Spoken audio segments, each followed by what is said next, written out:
काल आम्ही जरा बाहेर चाललो होतो. सियाला कळलं कुठं चाललो आहे. आम्ही आलतो पुन्हा गाडगे ज्वेलर्समध्ये. सियाला आम्हाला पायातले तोडे करायचे होते आणि एक पैंजण पण बघायचं होतं छोटंसं. सियाच्या पावलांनी आता सर्व व्यवस्थित होते म्हणून म्हटलं तिला आता काहीतरी करावं.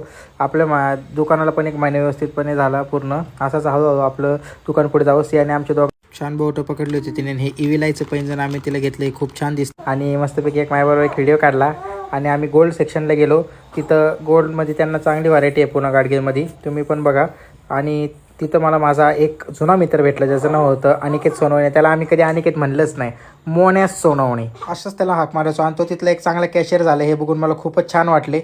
अशीच प्रगती करत राहा म्हणलं. आरतीने त्यासाठी एक ब्रेसलेट बघितलं आणि तिने तिला टार्गेट दिलं की तिला नेक्स्ट हे ब्रेसलेट करायचं आहे. आणि मी पण मला टार्गेट दिलं की मला पण चेंज करायची. पण बघू आपला टार्गेट मोठा आहे. त्यानंतर म्हणून आमचं बिल दिलं. सिया जरा तिथं खेळत होती. मग आम्ही निघालो. तुम्ही पण नक्की भेट द्या पुन्हा गाडगे सन्सला.